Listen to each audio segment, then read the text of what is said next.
Yo, what's up guys? You got PokeaimMD here with another competitive Pokemon Sun and Moon moveset video guide analysis, whatever you want to call it. This time we're going to be talking about Necrozma.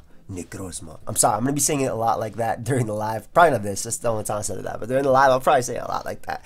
But before we actually get into, and don't ask me why it has that accent, before we actually get into the analysis, I just want to say there's a pay spin, or down below, actually not a pay spin, but a playlist, excuse me, two different things, that has all the other moveset video guides that I've done thus far. I encourage you to go and check that out. Also, feel free to follow me on Twitch and Twitter. Those links are down below in the description. I stream often, and it's a great place to stay up to date with me. Shout out to Twitter. But yeah, Necrozma, pure psychic type. It has amazing base 107 attack, amazing base 101 defense, amazing base 127 special attack, pretty solid base 97 HP, and you know, I would say above average 89 base special defense, and then decent or below average base 79 speed, which is a total of 600 BST. So I think a lot of people, especially myself, and this doesn't really have to do with the competitive side of it, but a lot of people say this will be the new legendary for, or the cover legendary for the Pokemon Stars or whatever else is coming out on the Nintendo Switch, whatever they're talking about, the next game, the third installment of Sun and Moon. But it's a pure psychic type with the ability Prism Armor. Prism Armor is pretty cool. It's just like Filter, just renamed, but this Pokemon receives 3/4 damage from super effective attacks, so it never takes full damage from super effective attacks, meaning that it doesn't necessarily have weaknesses, but it still does take damage from them. It's just not the full super effective damage that it would take. But it has a lot going for it, I would say, defensively. And it has a few cool tricks up its sleeve. So first off, it's decently slow, but the main thing is it's very, very bulky. And this allows it to be a very solid Trick Room setter. So the first set that we have is the defensive Trick Room set. This one's Mental Herb just in case something wants to taunt you, like Azoth or whatnot, or maybe Amanda Buzz, or anything just would taunt if it wants to taunt you that prevents it from being taunted, and you can go for Trick Room. A very reliable Trick Room user just because it does have Moonlight or Morning Sun for recovery. The set is Trick Room, Stealth Rock, Psychic. These are pretty much mandatory if you need a Stealth Rocker that's not Carbink for your Trick Room team. The difference that this thing has over Carbink is that it obviously has, like I said, recovery in Moonlight or Morning Sun, whereas Carbink has explosion over like Psychic, so that can get on out of there. But this can repeatedly set up Trick Room for you. So it's Trick Room, Stealth Rock, Psychic. The last move is either Moonlight, like I said, for recovery, or Hidden Power Fire if you want to be able to deal with Pokemon such as Kartana, such as Scizor. Because it does have base 127 special attack, it doesn't even need investment to do a ton of damage to Scizor or Ferrothorn or Pokemon like that are 4 times weak to it. So it's just physically defensive, just to make the most out of your bulk, and to be a reliable Trick Roomer that can take on like physical attackers such as Scizor if needed, or Tapu Bulu if needed. Watch out for Tapu Bulu though, Banded Woodhammer is going to hurt. But if you want to use this over Carbink, I would say use it because it has recovery. So even though Moonlight or Morning Sun, excuse me, I'm going to be talking about them back and forth because they're both options that this Pokemon has. Even though it is an option over, or Hidden Power Fire is an option over the recovery, I would definitely use it if you're using defensively for the fact that it has that recovery, so you can keep going for Moonlight or Morning Sun and setting up Trick Room again. An alternative is an offensive Trick Room set with Psychic, Hidden Power Fire, maybe Earthquake for Heat, random things like that, with a Life Orb, and that could just be its own offensive Trick Room sweeper. So next up we have a Stored Power set. Now this Pokemon does have options like Calm Mind, like Stored Power, like Iron Defense, and Stored Power gets stronger the more boost you have. So that's why we have this Calm Mind, Iron Defense, Stored Power set with Rest. Rest is your way of getting rid of status. It is your reliable quote-unquote recovery. I'm using quotations because in those 2 turns you can get crit. But because Necrozma is so bulky, usually a crit won't knock it out unless it's coming from like a Specs Greninja's Dark Pulse or something like that, which you should not be setting up on when that Pokemon's alive. Now, there's a few Pokemon that this set needs to be gone before you can set up with it. So obviously offensive mons like Greninja, Weavile, Sharpedo, Bisharp, Hoopa, Hydreigon, Tyranitar, pretty much offensive dark types you want, those all gone before you try and set up with this. And then on the defensive side, Skarmory, Muck, Persian, Tyranitar, I named Tyranitar twice, but it can also be a defensive mon, Mega Sableye, Mandibuzz, and Scizor. So you want those mons gone before you before you actually start trying to sweep with this Calm Mind Stored Power set. So obviously I have the little section where I talk about the support mons that help it out, and I'll be talking about that later, and I'll be going back to this. But the idea of the EV spread is timid. 240 speed EVs. This allows you to outspeed max speed taunt heat ran. That way you can Calm Mind up and then rest up before it taunts you, and pretty much stall out the taunt by going for rest. It can't beat you 1v1. Just max out your HP, and the rest was put into defense. Maxing out your HP helps towards your overall bulk. And again, I think it's more important to be speedy on this than to go like defensive. That way you're not 2-hit KO'd by Mammo, because if you're going for rest anyway, I'd much rather be able to get off my rest versus a taunt user and be able to outspeed a certain Pokemon there than risk a crit from like Magma Storm Heat Ran and then just get taunted and stalled down and just go for weaker stored powers. So I think, and so does my boy Snowy, because we were working on some of these sets together, we believe that it is better, especially in testing, to have more speed on this Calm Mind Stored Power set, just because it ensures that you're at least going to be able to get off a Calm Mind and a rest on like a Heat Ran or something like that. So while you're taking more damage from physical attacks before you start boosting, you do have Iron Defense to boost you, +2 defense, which is also still boosting your stored power. So I think it's better to get off the attacks before a Pokemon attacks you than rather you're slow and then something gets taunting you and beat you down 1v1. Now you could go max speed, and all that does is allows you to speed tie with Jolly Buzzwole, which is definitely, you know, worth it if that set wasn't ran on pretty much just the Scarf set. But if you think that Jolly Buzzwole is definitely worth potentially speed time with, go for it. Go for max speed. The 16 defense EVs doesn't really do much. It was just, we didn't need those EVs. Chesterberry came and ran over Leftovers, but I like the turn-by-turn recovery that Leftovers brings.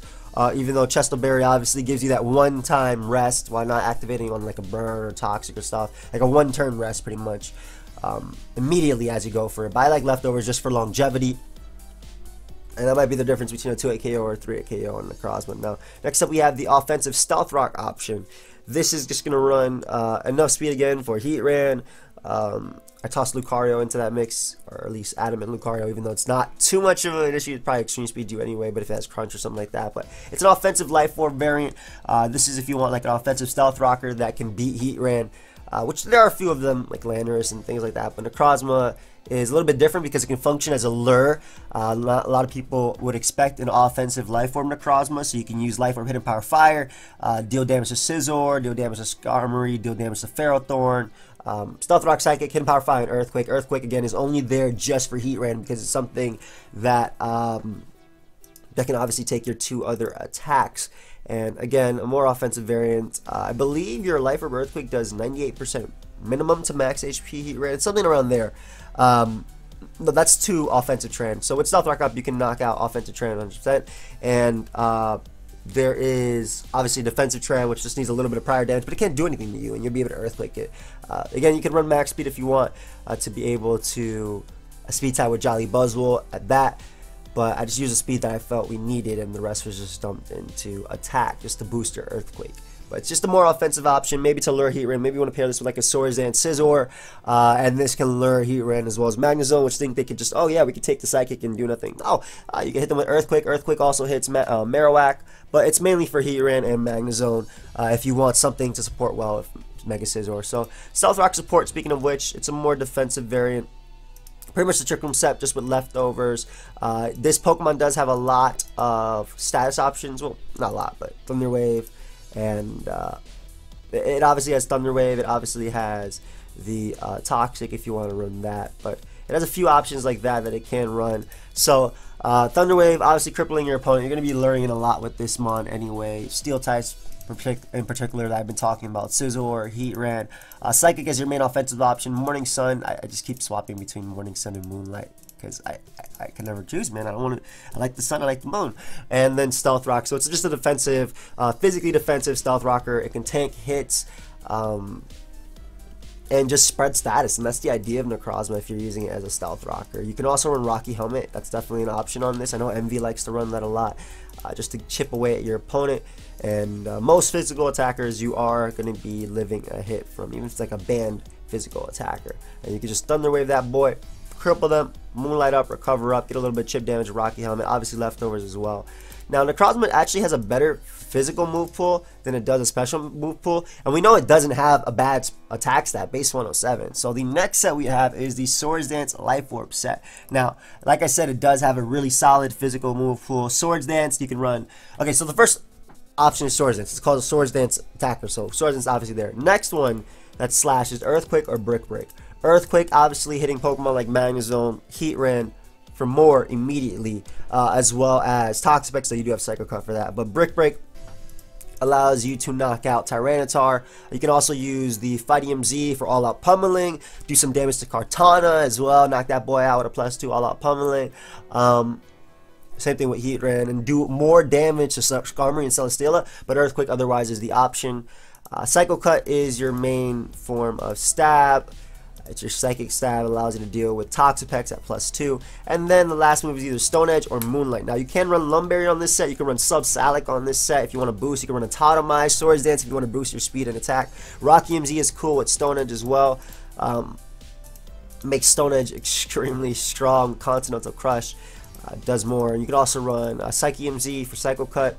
Make that stronger versus like defensive landers and whatnot. If I was using a Z move on this set though, and I would use it for either Brick Break or Stone Edge, so you actually can do some massive damage to Skarmory and Celesteela at +2, breaking through those. It's just jolly max speed, maxing out your speed, just maxing out your attack after. Like I said, you can run Life Orb or Lumberry. Now, Necrozma has a bunch of other options. I mentioned Rock Polish or Totemize. Psyshock is an option, but typically I like Psychic better in this generation. There's so many Pokemons that Psyshock just doesn't hit as well anymore. I feel like Toxapex always runs physically defensive. If it runs special defensive, either way, you're still doing more. Psychic is stronger. Dark Pulse is an option it does have, but it doesn't really hit much. Maybe like Psychic types, like the Lotties, or Marowak. Those are just options opposing Necrozma. It can run Light Screen as well as like Reflect. It could be like a dual screen Trick Room or just dual screen Stealth Rock. Thunder Wave, just support, pull on support. Weakness Policy is cool on this mon because it's not dying usually to most super effective hits, especially if you EV it to do so, because of Prism Armor, so that's definitely an option. I really wish Prismatic Laser, I believe that's what it's called.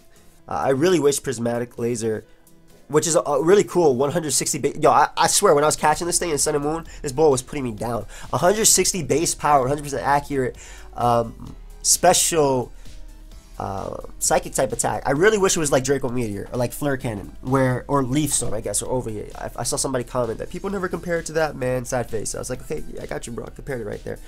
Even though those are less common than the other two. But I really wish Prismatic Laser was like a Draco Meteor for Psychic types because it'd be a nuke with that. But if you want to use it, it's like Hyper Beam. You can't work after. So, but it is a cool option, I guess, on like a nuke set, maybe for a Heat Defeat or something like that. But outside of that, it doesn't really have too many other options. You can experiment with your Z move if you want. Rock Slide if you don't want to miss. Return maybe on the Swords Dance set to hit opposing Psychic types. Night Slash as well. I've seen Power Gem on a special set with, on like a Calm Mind special set with Rocky MZ to actually do damage to dark types such as Mandibuzz, getting rid of that. So that's a pretty cool option as well. You can always run it on a Calm Mind offensive set, but if I'm running Calm Mind, I'm usually running it on my stored power set. Now, a few teammates, I mentioned that defensively, if you want the Calm Mind stored power set to work, if you want this set to work, you want to get rid of Skarmory, you want to get rid of Scizor, you want to threaten Mandibuzz. So Magnezone is an amazing partner. Tapu Fini, apparently I put it so good as a partner that's two. No, I meant Tapu Koko here. Tapu Fini, Tapu Koko, Tapu Lele, amazing partners because this Pokemon hates dark types. So these deal with all the dark types out there. It also, in Tapu Lele's case, it can lure Mega Scizor with Hidden Power Fire. Mega Scizor obviously can't bullet punch it. Tapu Fini can obviously defog for it. And Tapu Koko just has those strong electric type attacks that also deal with the Steel Mons that Pokemon doesn't want to deal with. And they all get rid of Sableye, which is definitely something that this set cannot touch. Scizor, also a great partner, appreciates the lure of like offensive Life Orb Necrozma, also can just take on Pokemon such as Weavile, such as Hoopa, Tyranitar. Hoopa is iffy, but Tyranitar, even Tyranitar is iffy. You got to be careful about that because of Fire Blast, Fire Punch, Specs, Dark Pulse, 2 KOing and whatnot. Scizor anyway, from Hoopa, not from Tyranitar, but it can also help take on the dark types that are aimed at it, the bug types that are aimed at it. Magearna helps take on Greninja and pretty much any dark type. Gets Volt Switch, gets Necrozma in, wears down opponents' Heat Rans, has Aura Sphere. Likewise, Scizor can also knock off their opponent's Heat Ran, which lets it, if it's Spadef Heat Ran, it's easier for Necrozma to beat when it doesn't have its leftovers recovery, because it's the only recovery that Heat Ran does have. So that's Necrozma for you. The showcase is going to be going up a little late, just like this video was going up late. Sorry, just a bit busy. I do apologize, but hopefully you guys learned something, and I really like Necrozma. I really like this mod. I think it's so cool. I loved it early on. I think it's MV's also mascot now. I can't believe he changed from Guzzlord. Yes, I can. But really bulky mod. I'm really excited also to see what they do with this mod in Pokemon Stars or whatever the game on the Nintendo Switch is going to be. But without further ado, I'll leave you guys at that. So thank you everybody for watching. Feel free, of course, to leave a like, subscribe, do your thing, and I'll see you guys next time. Follow me on Twitch and Twitter. Check out the Pastebin. Goodbye, friends.